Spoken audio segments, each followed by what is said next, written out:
Bonsoir, il est tout juste 19h. Voici les titres qui seront développés dans cette édition. L'inquiétude grandit chez les employés de Plisorol à Lisieux. Ils ont décidé de surveiller le stock de produits finis qui pourrait être transféré dans un entrepôt parisien. La direction, elle, se veut rassurante alors que le tribunal de commerce doit se prononcer vendredi. Mais d'abord, chez Plisorol à Lisieux, les salariés sont de plus en plus inquiets. Le tribunal de commerce doit se prononcer vendredi suite à une plainte de l'URSSAF pour des impayés. En attendant, ils ont décidé de surveiller les stocks de marchandises.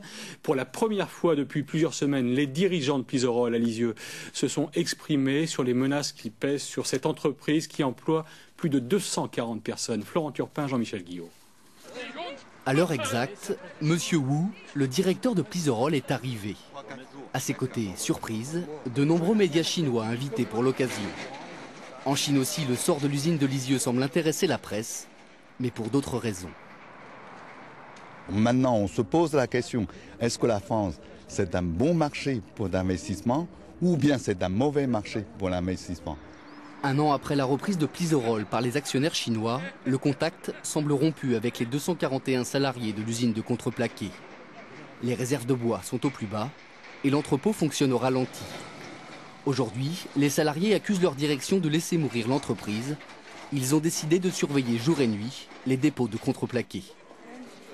Aujourd'hui, on a du travail, mais ils ne nous disent rien. Si ça se trouve, dans une semaine, 15 jours, on nous met dehors comme des chiens. Parce que là, il est en train de bider les stocks. Et qu'est-ce qu'il fait? Après, liquidation. Et puis nous, on foutra les gens qui ont 35, 40 ans de maison dehors comme des chiens, sans indemnité, sans rien. Mais à 2 jours de l'audience devant le tribunal de commerce, M. Wu a voulu jouer la carte de la transparence. Pour lui, il a tenu ses promesses en conservant notamment tous les emplois à Lisieux. Dans un contexte économique difficile, il affirme ne pas avoir été aidé par l'État, les collectivités et surtout par certains salariés. Que sincèrement, messieurs, c'est une entreprise qui peut être sauvée.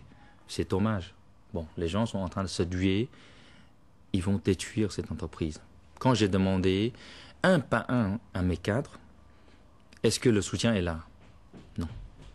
Donc, je fais confiance à mon entreprise, mais je ne fais pas confiance au soutien personnel.